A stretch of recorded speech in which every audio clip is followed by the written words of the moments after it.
to the Tim Weisselbaum Show.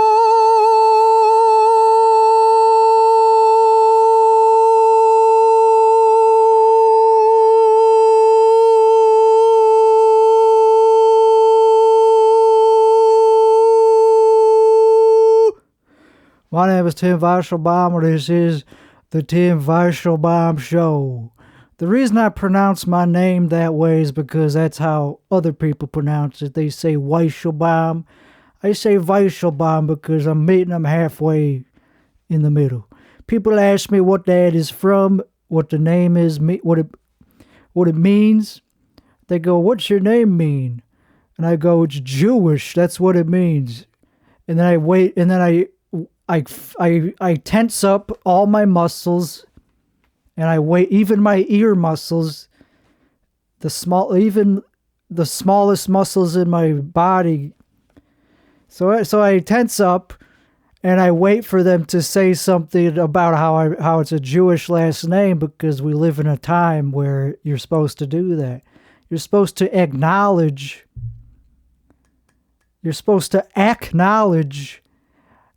Judaism whenever you smell it, or whenever somebody offers it up. I'm used to that. I've been on the internet for a while. I've been off the internet for a while too, because I don't like being on the internet, because people don't like me on the internet, and it's not because they're wrong. It's because I'm a bad person, and I act on the fact that I'm it's not just like in my heart. I do things to act like a bad person, I act like a villain.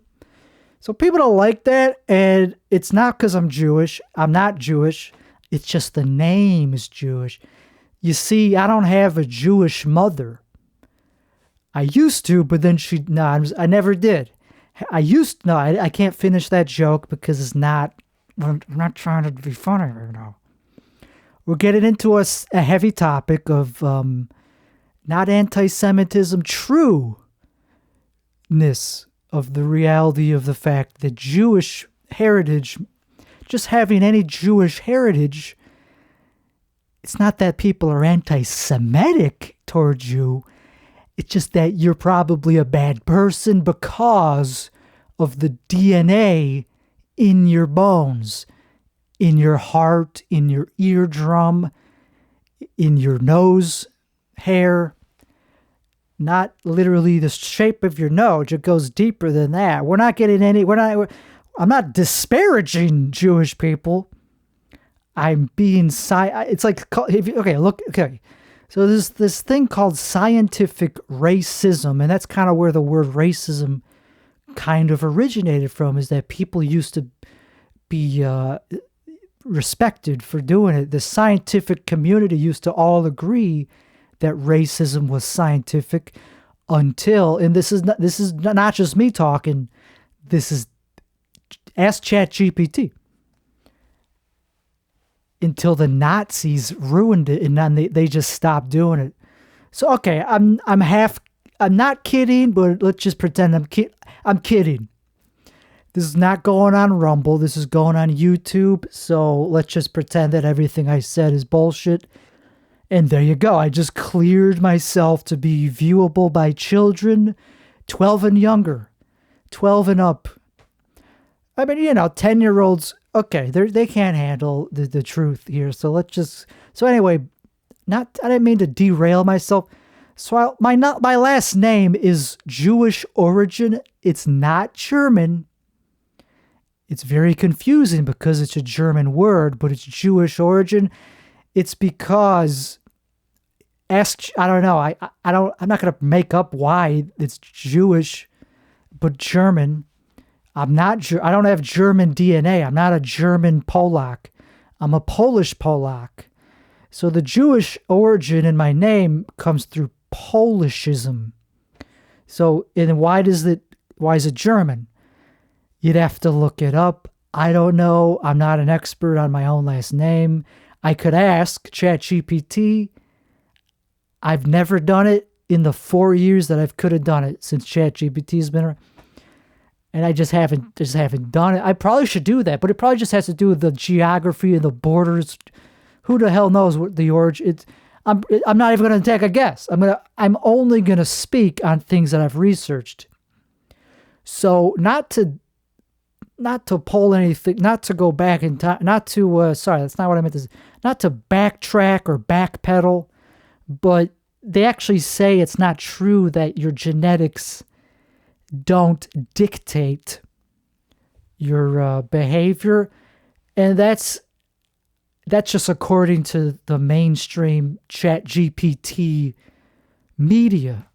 The mainstream ChatGPT pool of data, or how they trained it. I tend to just go along with it because there's no evidence that it's your genome that makes you a bad person. It's correlation. That doesn't mean it's caused by, yes, Jewish. Okay, why are we starting the podcast in this way? Because that's not my fault. I have a name that brings it out into the open. If people, it causes an awkward social tension when I go out and get my roof fixed and they say, "What is your last name? Where's that from?" And I just go, "Polish." And that's the end of the conversation. But let's say they pry. Let's say, "Wait, Polish?" Keep going. What do you mean? That's not an No, I mean, what is your... Are you just tell me if you're Jewish? So let's just pretend they ask me if I'm Jewish. I go, "Yes." And then they go, "Oh, so you're a bad person then." And I sheepishly smile and go, "Yeah, I mean, kind of. It's causation doesn't equal correlation. I mean, it's a generalization, but in most cases, yes. If you're born in America and you have Jewish heritage, you probably are at least thinking of doing something to dominate over other people, to control them. You want to have manipulative powers over other people. You want to have a lot of money, status, even if you weren't raised at all in a Jewish cultural way. It's probably just magically there just because of other factors, because you just fell into it by watching television and watching movies. You notice that a lot of people that look like you have success. So it doesn't even matter if you were raised culturally Jewish.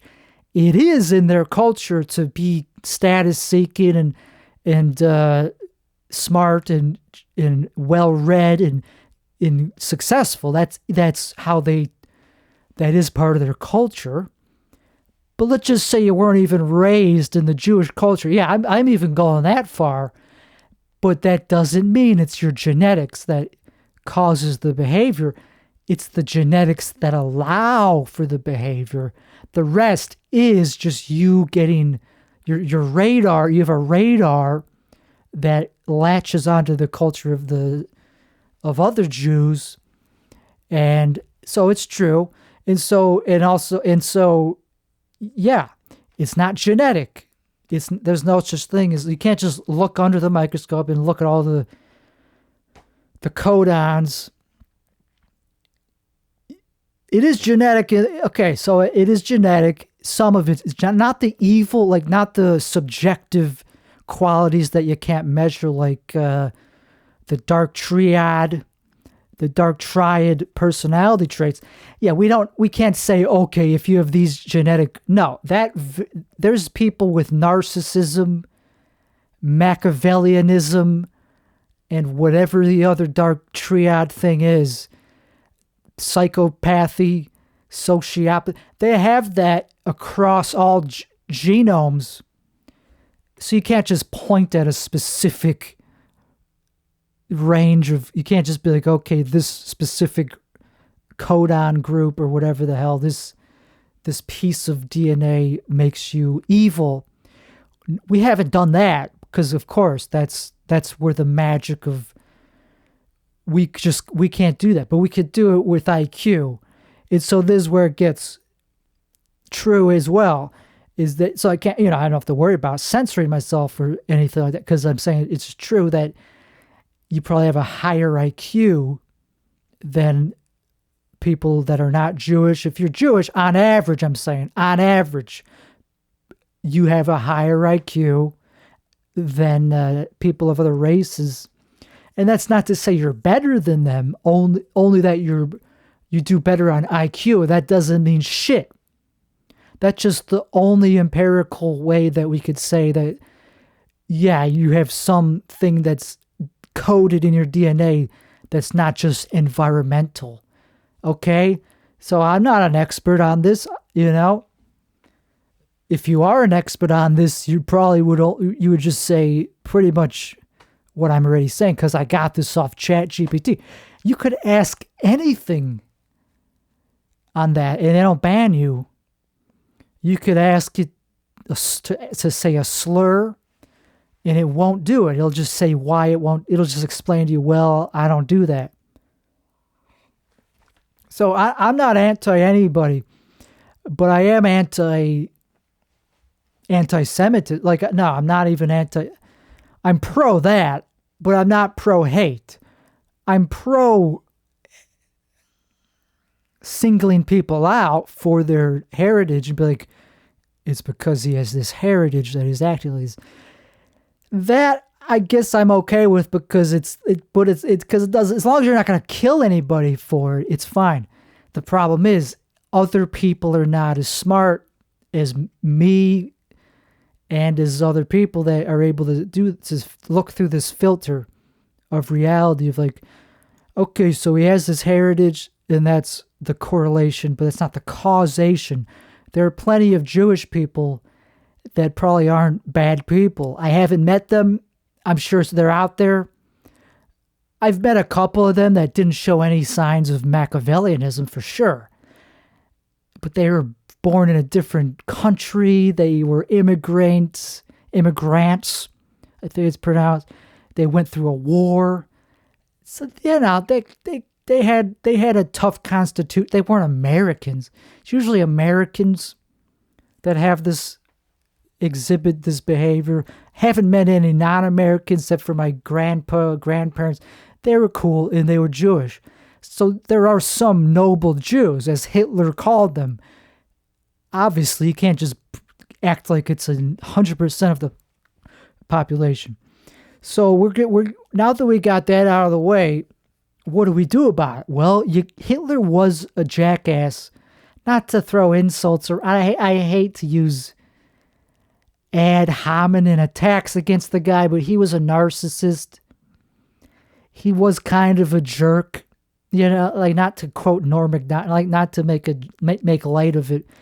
He didn't even know that many Jews, and the ones he did know were like family doctors that helped his mother get through cancer or some shit. So if you look through the history of his life, he didn't even know what he was talking about. He was just fed this propaganda. He didn't even know that many Jews. So I'm talking about the ones that I've actually met, and on an individual level, yeah, a lot of them, I like some of them because they know comedy, they know what's funny, and they're smarter than you, probably because you're not Jewish. If you're watching this, chances are you're not Jewish. I'm saying, because this has a big, I have a big Indonesian Muslim following, and that's usually what happens. If you're anti-Semitic, usually a lot of Muslims, for some reason, they think you like them, or that you like them. Now, I'm anti both. I'm anti a lot of things. Not literally, of course I'm kidding. I'm not anti anything. On an individual level, I hate a lot of individuals. Like, there's plenty of individuals that I go, yeah, that's a bad person that I wouldn't want to be around. And that's why I moved to a different neighborhood. Many times I've moved to many different neighborhoods because of one person that was a little bit too close to where I lived, and I didn't like that. So anyway, so I am not a hateful person. I use science to justify, what is the bigotry? That's a good word. Not diversity. I hate It's a thing that they accuse Trump of, division. Yes. I use scientific statistics. I love statistics. Every bigot loves statistics because it backs them up. There's no statistic that a bigot would look at and be like, well, that makes me want to rethink my bigotry. No. Every statistic only makes them justified.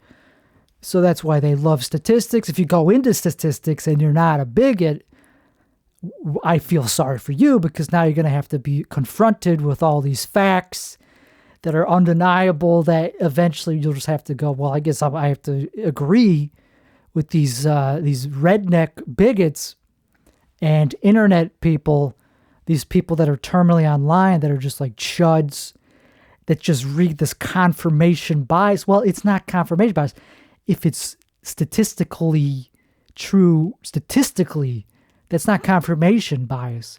Confirmation bias is if you just see a couple examples that make you think it's true for everybody when it's not. No, it is true for everybody on average, more than others. So that means it's statistically, that means you have to be a bigot if you want to be accurate with the facts. And that's fun. It's not fun. I don't know why I said it's fun. It's the opposite of fun, but it's funny. Not really. It's funny to think that the longer you live, eventually you'll get exposed to some statistics that you can't deny. And then you have to ask ChatGPT, how do I reconcile this with the fact that I don't want to be a bigot towards certain groups of people, or prejudice towards certain groups of people? And then I don't know what it'll say, because I've never asked that before. I've only tried to get it to make me more prejudiced, because once you're prejudiced, you kind of want to keep doing it. I mean, you don't. You want to give everybody a chance. It's only the people that fall past the filter that once you're prejudiced against them, you just kind of want to stay prejudiced. Because it just feels good. And I'm in my 40s, so I pretty much, I'm almost in my 40s. Let's just round up to 40s, which is pretty much your 50s, which is pretty much your 60s. You're pretty much old if you're my age. So the thing is, the longer you live, that's why people don't live that long. If you were alive since even 100 to 200 years ago, and you were still a leftist, I mean, it's possible, but you're just bullshitting to get clout. You're just a politician chasing clout and forming a different narrative. You can't really do that. You can't really not be Archie Bunker if you're his age, let alone 200 years older than him. You're only going to be so bigoted towards people that even just speak a different language, because it just gets irritating to hear a different language that you don't speak. If you learn it, maybe it changes. So anyway, I don't know why I'm being this way. It's kind of just what I do. I'm an angry white male, I guess, but not, I guess I'm definitely on the side that says we should be divided. Yeah, I almost said diverse again. Almost said diverse. Those words are so similar. Diverse, divided. What's the difference? Apparently they're polar opposites. So I'm on the team that says we shouldn't be a team. So I'm on the team that says even among your own group, who cares? And I identify with Jews. Yeah, I know that they're evil. Some of them are evil on an individual, evil. What does that mean? I just mean some of them like to dominate other people and be elitist and high status and all that shit. They're not all like Jeffrey Epstein.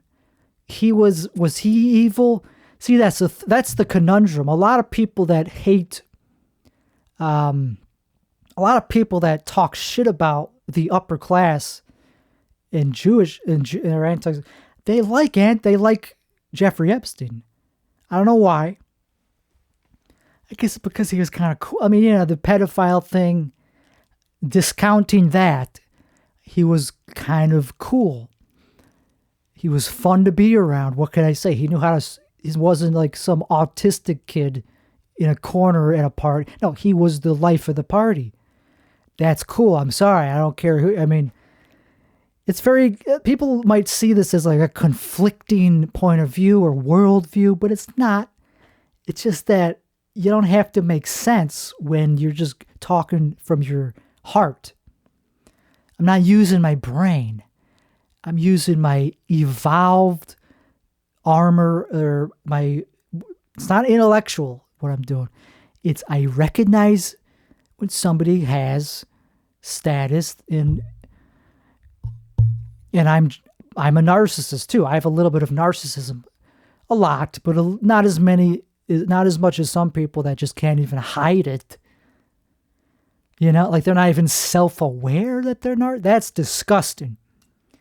The people that are clearly narcissists that don't even know it, that are not ashamed of it, there's no saving those, and I'm not one of them. At least I know what I'm doing when I'm doing something narcissistic, and it's very, very shameful. I like it though. I'm going to keep doing it. I wouldn't get out of bed if I didn't think I was better than other people. Like some people, like especially white straight males, they're competing with so many other white straight males that are better than them. That's a competitive sport. So you gotta feel sorry for white straight males, for straight white males, whatever you want to call them. Straight white males. That's usually the order. They say straight white male. You gotta feel bad for them, and because they are the most competitive group of people. They're not to say they're supreme, but they're competitive. They're more successful than any other group. I'm sorry to say, at things that of substance like academia, everything except for sports, and they're better at a lot of things. So we're competing in this elite group of people. So if you don't think that you have something to offer, even if it's not true, you're going to be very depressed if you're a straight white male. And a lot of people don't say that. A lot of people think that because of privilege, you shouldn't feel bad for them. And I'm not speaking as if you should feel bad for me. I'm saying for the group itself. I'm not asking for sympathy because I won't notice it because I'm not magic. If you're watching this and you're sympathetic, it doesn't affect me at all because I don't know that you're doing that. I can't tell. It doesn't.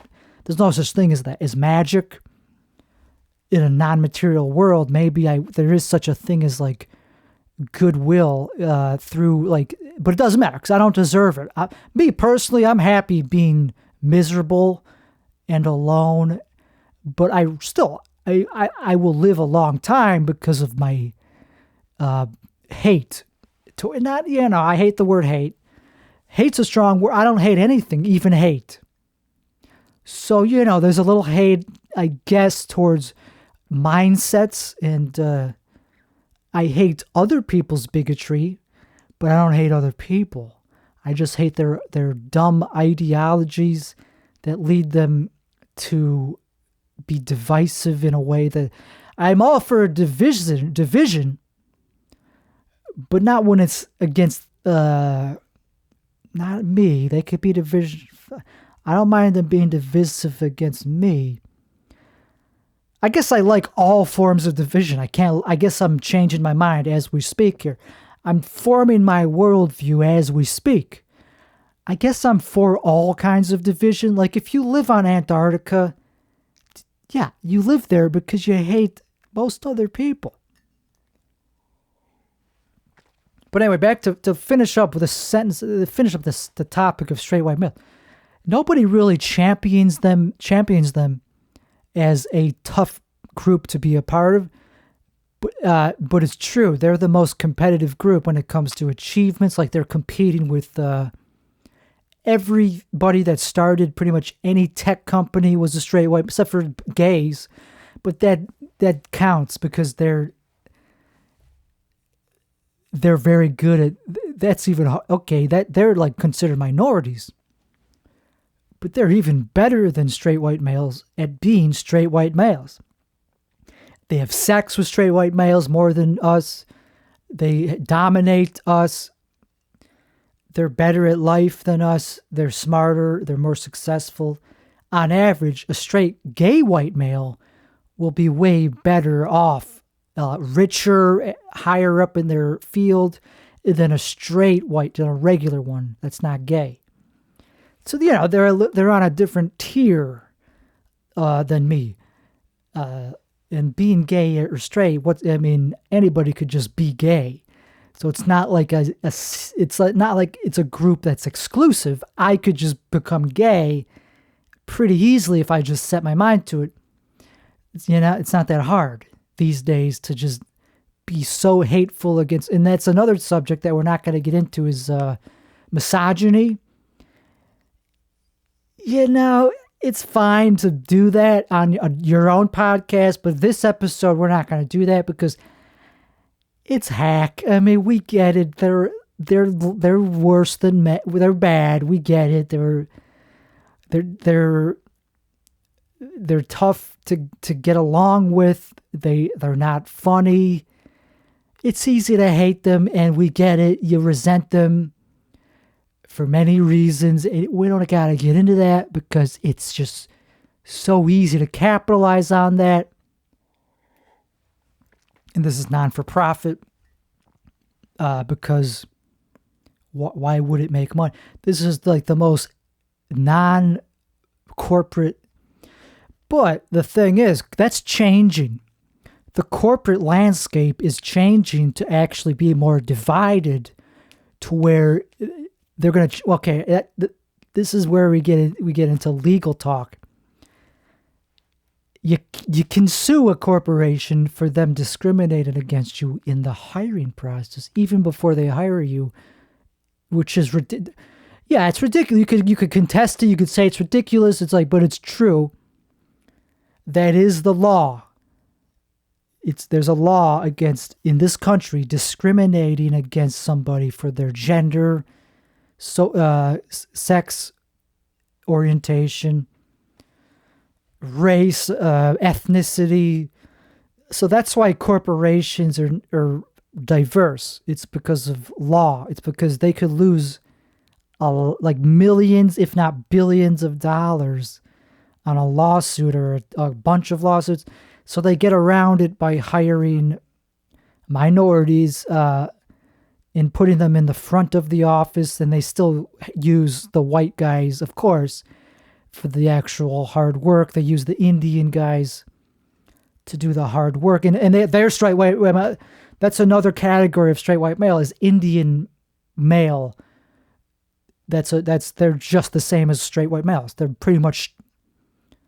They're the same. They're the exact. They count as straight white males, and we're competing with them. Look it up. Genetically, they're not that different from white people. If you chose 5 buckets of racial groups, Caucasians would include Indians.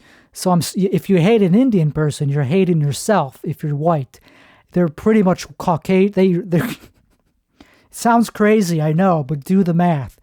You can't argue with statistical analysis, and it's not. You could argue with it, of course. You could say, well, what about 6 buckets? I'm saying 5. I'm cutting it at 5 for the sake of the argument. So anyway, genetic diversity is the widest in Africa, of course, because it had the longest time to simmer there. And then we went to Europe and the Middle East and Asia. And East Asians are very different from white people. Indians are not as different as Asians are. So they count as straight white. We'll just round up. So that's what companies do. They hire the diverse races like Mexicans and blacks. Those are the diverse ones. To do the front of the office stuff, they do the resale or the retail. That's why Apple, they hire black people because it looks good on a corporate level. But do corporations really care about diversity? No, they like division. Because every great company was founded by somebody who really doesn't like what other people have to say, and they want to form a moat. That's literally the word that they use in investing. If you're an investor, you want a company that has a moat. Does that mean diversity? No, it means you're divided by other ideas. People that are not in the company, you want to have them far away and literally have a moat against. That's reality. I mean, look at the Earth. Is the Earth diverse in the solar system? Not really. There's Earth, and then there's Venus, and then there's Mars. Do you see us shaking hands with Mars? Do you see us having football games with Venus? Do you see us even having a barbecue with Jupiter? Ever? Do you ever see us having an intermingling of ideas? Do we do anything? Do we have anything to do with Venus or Mars, even though they're our next door neighbors? No, we have zero business relationships, and now I feel vindicated because if you need a metaphor to vindicate yourself, just look at nature. Nature will vindicate your bigotry and division in your heart because it's natural. Do your joints hurt as you get older? Yes, because I don't know why. But as you get older, your joints start to hurt because the cells in the muscles, they get pissed off that they have to deal with these other tissues that have nothing to do with them. They're just together because the genome is woke. The genome is like, we're going to have all these little cells working together and it's going to be beautiful. But then in reality, epigenetics, totally different story. That's not written anywhere in genetics. Genetics just wants you to survive long enough to print more genetics. Okay, we're not getting into science here. This is not a scientific podcast. I'm not unable to do science, but I'm not doing it. So that means I'm not qualified. I'm smart enough. I'm a narcissist. Of course, I think I'm smart enough to do it, not contribute to it, but just to do it, to simmer in it. I'm not smart enough to contribute to science. There's other people doing it better than me. So I focus my narcissism on metaphors. That's what narcissists are good at. My particular set of skills revolve around sci-fi and using metaphor, like Eric Weinstein, same thing. Like they're the same person, just in different bodies, different careers. Okay, Eric Weinstein never started a movie company. So he couldn't harass women. Big whoop. He's the same person. Metaphorically speaking, metaphorically, we're good at that. Me and him, he's good at metaphors. I'm pretty good at using not even metaphors, just using science, using nature to justify bigotry and doctrines and worldviews. Fuck ideologies. It changes every episode. It changes a little bit. It gets a little bit worse and worse depending on who you are. I don't really care. I'm divided from you, so it doesn't matter. I'm in my own moat. So it doesn't fucking matter what you think. It's a worldview that changes every episode. So the worldview is shaped by nature. Nothing is compound. Words, there's compound words, but even those words don't like being together. Like the term, the compound word, hatchback. Those words don't like being, why would those words want to be together? Why would a hatch want anything to do with a back? They don't. They're fused together to serve other people's semantic purposes. Concepts like to be alone.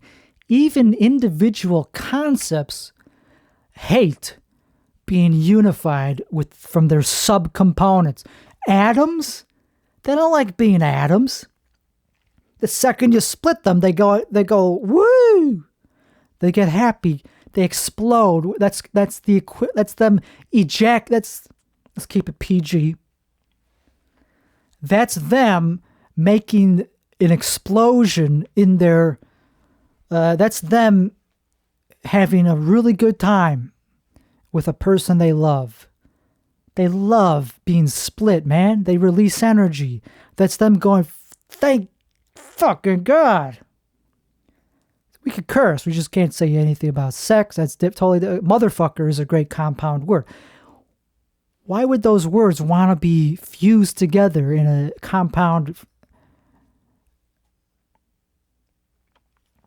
Well, they go together pretty well, according to us. But concepts are fused together through an energy equilibrium. Some kind of energy is forcing them to stay together. Doesn't mean they want to be together. Legos don't like being together. They happen to fit together because of the precision process of the way that the materials are interlocked, because of friction. That doesn't mean they like being together. When has friction ever been a good thing? Do you ever go, oh, thank God for friction? Yeah, sometimes if you're an aerospace engineer, yeah, you want a little bit of friction to slow down the rocket or something as it's landing, something like that. Even then, you don't need much friction. Just use the damn rocket to slow down. You don't need the air to do nothing. Friction, it's not a good thing, typically. So anyway, back to the overview of what I'm talking about is planets, or is a great example. Anything in our hemisphere, our atmosphere, extended atmosphere, our magnetosphere, whatever, in our expanded influence, our gravitational influence, it becomes part of us. We don't share with frickin' Venus. We don't share asteroids. There's the asteroid belt. That's its own thing. They don't want none of our So if planets are not a good metaphor for why people are angry at other people, it's to serve an agenda. It's to not get sued. The only reason people marry, and I'm not talking about gay marriage because that doesn't count. That's fun. Talking about old school, the pre-real marriage. Sorry if you're gay. It's real only by law. Only legally and socially and pragmatically and effectively and technically are you married. But not by the real way, which is that it's usually hard to be married. In a gay relationship, yeah, that's like fun. You get what I'm saying? You're not going to divorce somebody after you get married if you're gay, because, I guess you would if you want to marry somebody else that's better or something, but it's like, come on. They don't get divorced. So anyway, but a real marriage, the typical kind where it's between a man and a woman, that's friction. It only serves a traditional purpose. It's not natural. It's like fighting gravity. It's like it's like fighting a magnetic repulsion. I'm sorry to say it, but you're not. If you are married, God bless you. Hope it lasts until you're both dead. I hope you both die still in the same marriage. I hope you both die in your late hundreds. I hope you live to 150 and you both die at the exact same microsecond. That'd be beautiful. That'd be beautiful. So I'm not saying I hope that I'm not saying I wish upon you any negativity just because you're married. I'm saying that it's not natural to have gotten married. If you're one of the exceptions to the rule, that's great. That's great. People will clap and applaud and look and romanticize your marriage because it's not natural. Nothing natural is beautiful. Okay, you could say mountains are beautiful. Nah. That's a phenomenon. That's multiple phenomenons. This is really hard to defend. This is really hard to... Okay, maybe some things in nature are beautiful, but it's subjective, man. Like, if, it's just through our eyes that they're beautiful. Mountains are beautiful, sure. But that's not, is it natural? Sure.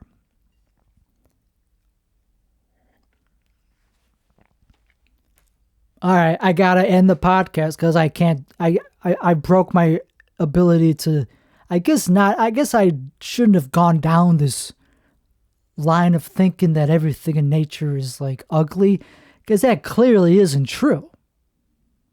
Look at viruses. Look at viral infections. Look at how beautiful that is. That the mechanism of action of viruses, these tiny pieces of these tiny pieces of genetic material that infect your whole body. Okay, some things in nature are beautiful. I shouldn't have said that they're not beautiful. I don't even know why I think I was saying. I wasn't even saying that. I was talking about marriage. Marriage is not natural, so of course, why is it? Of course, it's not beautiful. I'm contradicted. I'm acting as if I contradicted myself when I didn't. So nature is beautiful, but look how divided it is.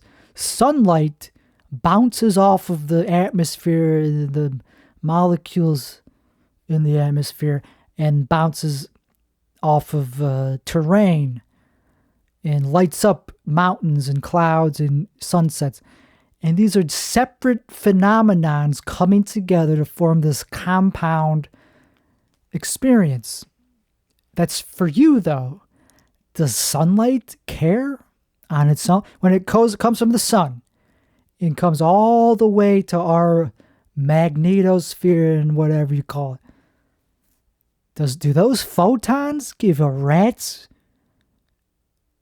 even close to, or even the beginning of a rat's ass, that you're seeing how cool they look? No. Photons just kind of don't even give a crap because they don't experience time. They go, oh, okay, I'm done. Oh, I'm a photon. Oh, that's it. I'm done. They don't experience time. They're fundamental particles. We use them for our own dirty purposes, to see and to light up things that we have no business looking at. We have no business using photons for the way that we use them to transmit information the way we are. Who the hell needs to hear what we're saying in a laptop through a fiber optic cable or even on a radio? Who the hell needs to hear the Foo Fighters for the millionth time on a FM broadcast, whatever they're called, broadcast carrier wave? That's abuse. That's like, how is that not considered an abusive way of nature? There's no one telling us not to. except for the FCC, but they are the ones that allow it. If you pay them a ton of money, you have to license it for some reason. But did you ask nature if it's okay? No, nature doesn't say anything. Okay, so we didn't really start the podcast yet. This is really just the opening dialogue of me kind of riffing off the fact that I have a Jewish last name. And I felt the need to say why I pronounce it the way I do. It's pronounced Weichselbaum or something like that. I don't. It's German. I could practice for 1,000 hours, and I won't say it right. So I just say Weichselbaum because I don't care. It's not my name. It's somebody else. It's just it got handed to me.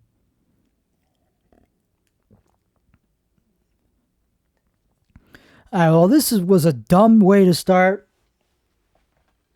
And we are about 45 minutes in, so we only have to do this for about another 15 minutes. So let's keep going to finish off the show. We're not going to keep going, nah.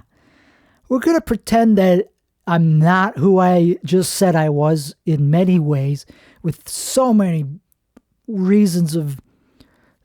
let's just pretend that I don't have the same opinions as Richard Spencer. Let's just pretend I'm not him. You know? Let's just pretend I have the same liberal views as Obama or Bernie Madoff, Bernie Sanders, same thing, whatever his name is. The one that's still alive. Let's just pretend I'm not the person I just revealed myself to be. It doesn't matter. It's not like it matters. I'm still, what I'm about to talk about is not going to have anything redeeming about it. It's just going to confirm that I'm the exact person I just portrayed myself to be. So anyway, let's get real. Let's talk about reality even more. My personal reality is that, and this is not an excuse for why I'm the way I am. It's just how I would be even if I was still drinking. I am a sober person. Not California sober. Not Afghanistan sober. Not all right. I'm pretty sober. So I don't do anything that is fun. And so, yeah, it's a justification. I guess that's why I am like this. That's why I became a isolated, hateful, not hateful, but, let's just say dreary person. Let's mild it down.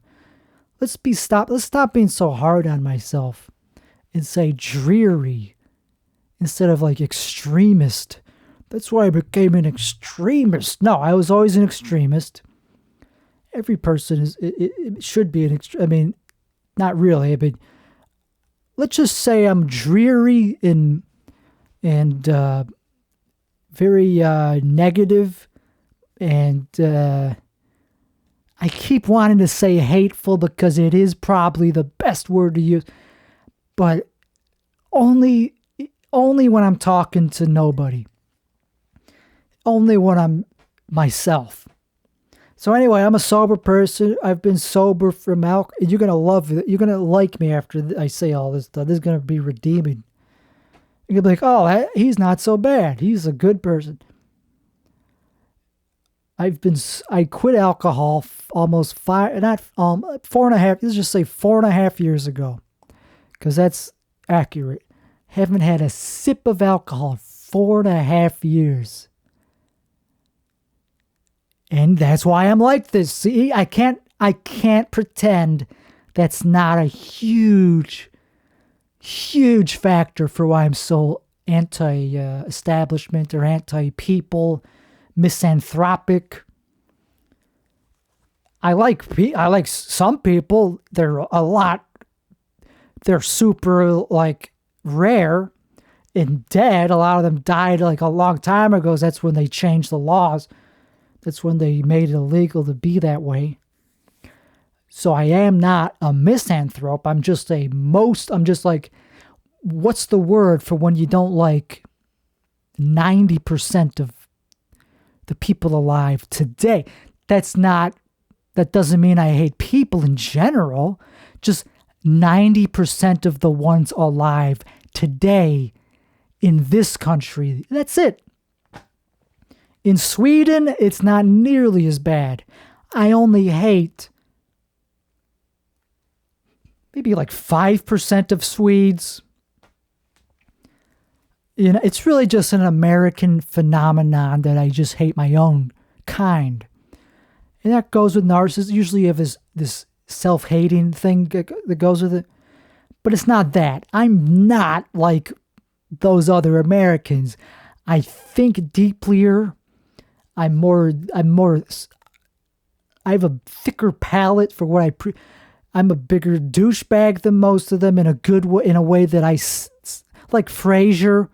I'm like him, but not as witty. So if most people were like Niles or Frasier Crane, I would like them.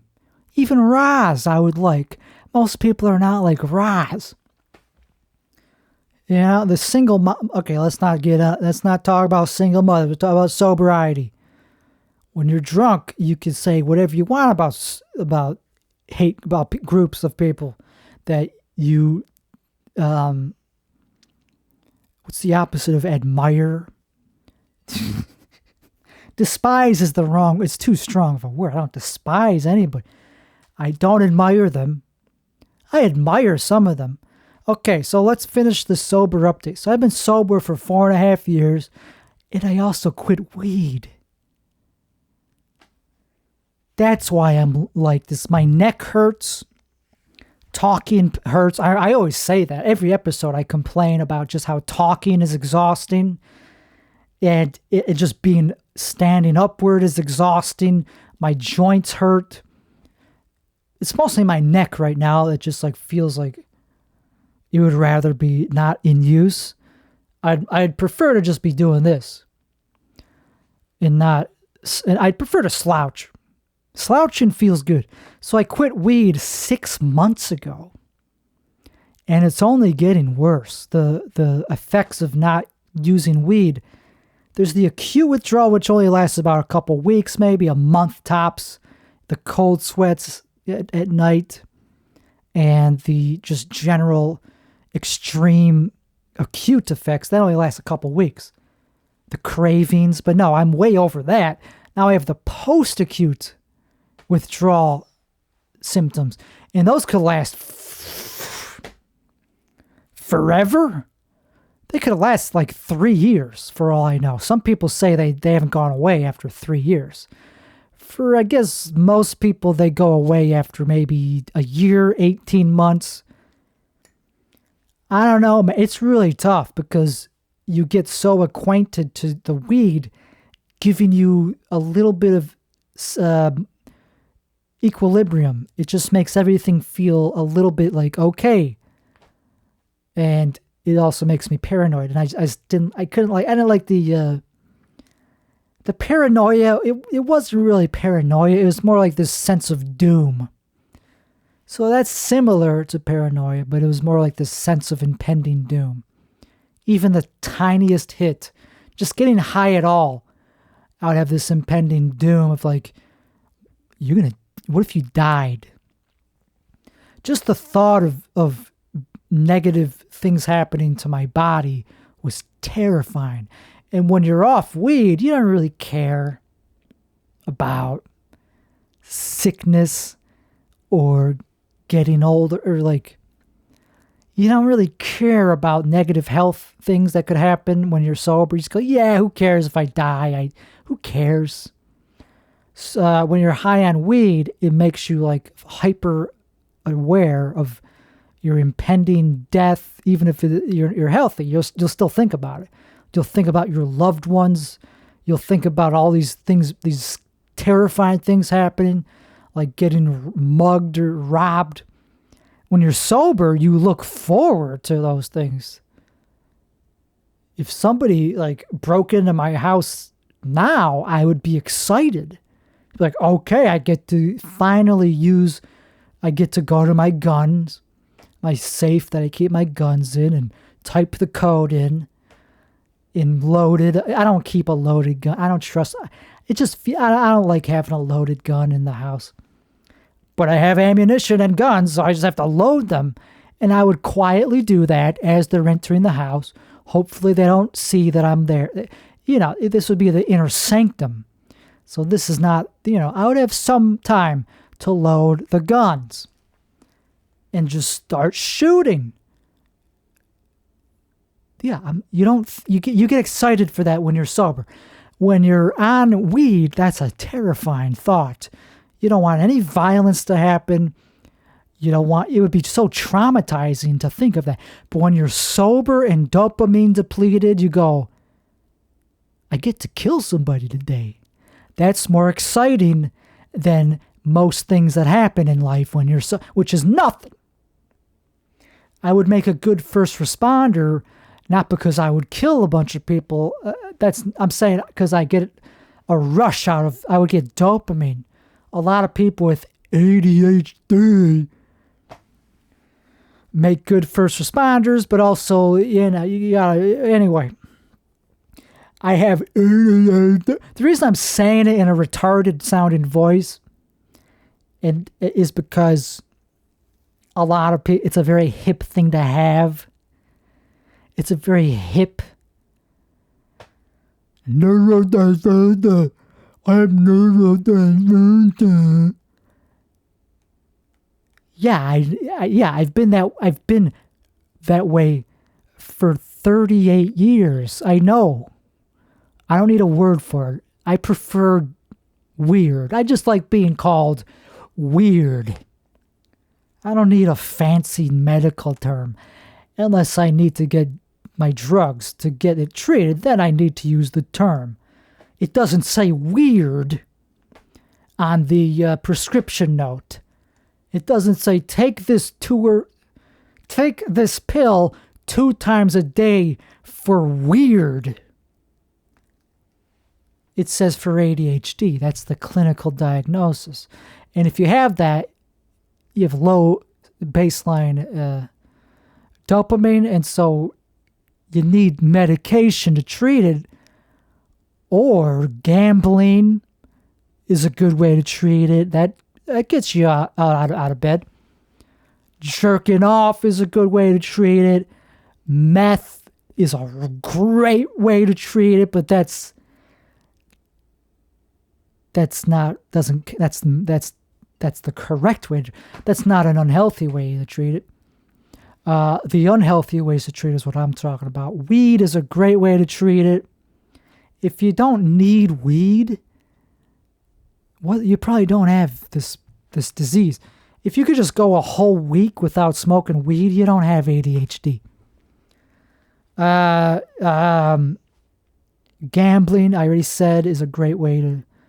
If you're an addict of any kind, and you don't have other things that could account for the addiction, like trauma. If you have trauma, like early childhood trauma, and you're an addict, that's not ADHD, my friend. That's trauma. People with ADHD did not go through anything traumatic. Yeah, school was kind of traumatic because people called you retarded. They called you not retarded. They called you emotionally disturbed. Maybe they put you in special ed for some reason because you were shy. Yeah, that's because of ADHD. That's because of that's because of neurodivergence. I don't need a fancy diagnosis to know that I'm weird. I just needed to go to school for one day to know that I was weird because I didn't talk to other kids.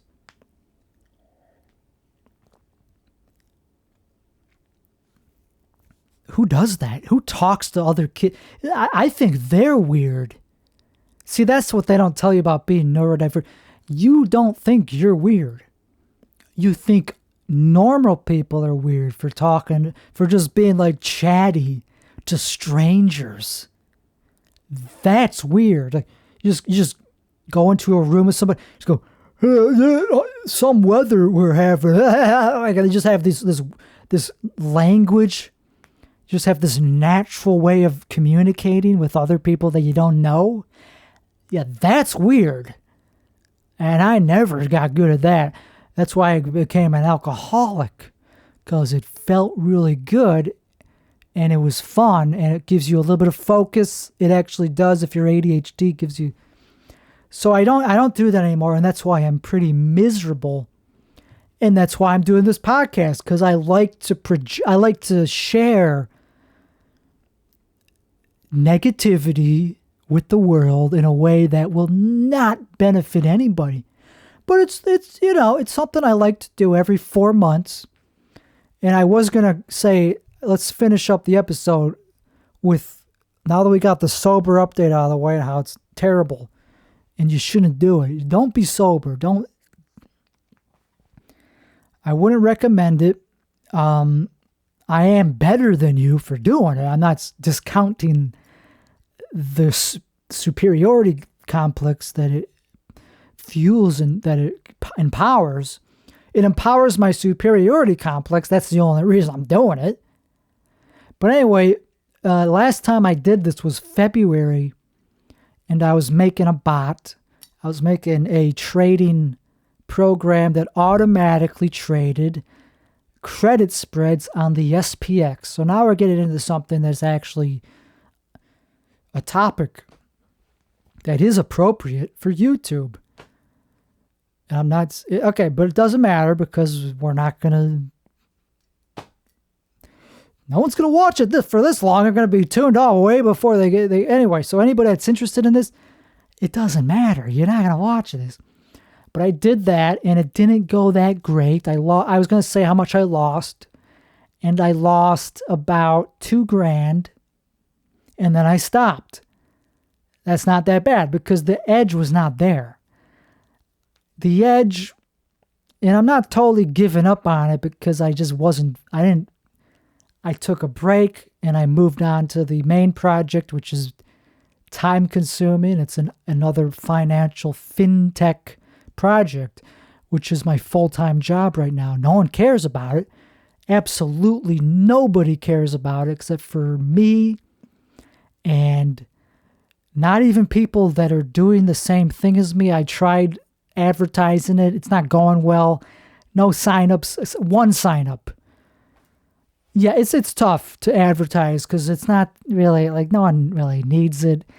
It's just something that I'm using to find opportunities for credit spread or cash secured puts, covered calls, and soon credit spreads. It's very niche. It's so niche that I don't even like talking about it. But that's how I make my living, kind of, not even true. I will eventually start making my living. I don't really need much money to live because I'm a recluse with zero. I'm a very asocial. I don't go out to get I get DoorDash. But so what? That's what, a couple thousand. It's like what, $15,000 a month or something. So I live very inexpensively. If I was on that Caleb Hammer show, he would toot my horn. He would be like, you're the best budgeter I've ever had on this show. Why did you even come here? And he would hire me to give other people. I'd be a correspondent. So I live very frugal, and I live off investments, and I live off, that's it. There's nothing else I live off. The investments are not really paying the bills. They are, but they're not making more than I'm spending. As frugal as I am, I'm losing money on average every month. So I trade and I overtrade, and I need the instant gratification of selling a credit spread or a covered call or a CSP, because it gives me premium that I might have to pay a little back to close the trade. I'm pretty aggressive. I close at 30% usually. And I like collecting premium. But if I just had held the stocks pretty much every single stock I've ever done the wheel on, I would have made hundreds of thousands of dollars if I had just not done a covered call.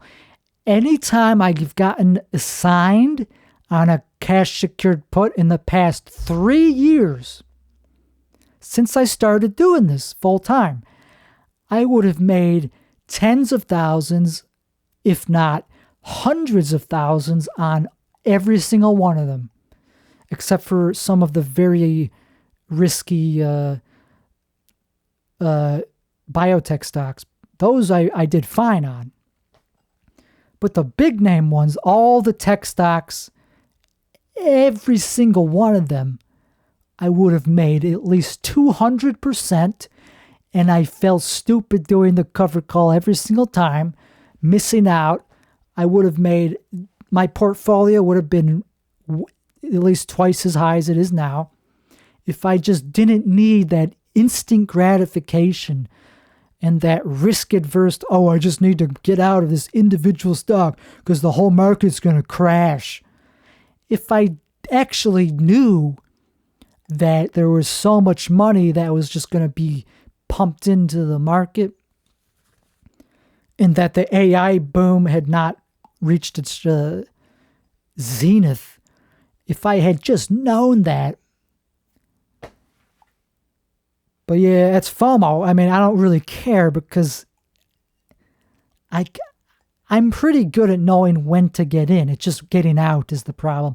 I get out too early, and there will always be more opportunities.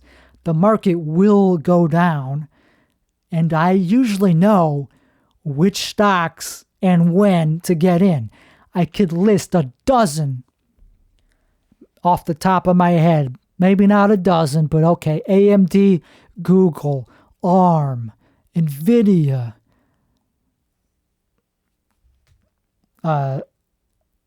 what's that stupid one? Not RGTI. Come on. I'm drawing Palantir. That's about, I mean, there's others, I guess, but is there? MSTR, I guess, if you want to get into crypto stocks. There's not that many. But all of those I got in when they were really cheap, and then they went up by like a lot. And it just seemed obvious that they were going to go back up. Did it? I don't fuck.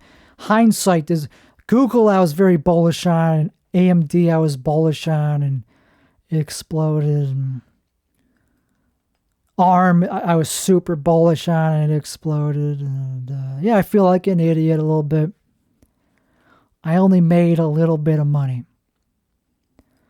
And so if your whole self-worth revolves directly upon your monetary net worth, and it's not going up by like 10% every 6 months, yeah, you're going to feel like a clown.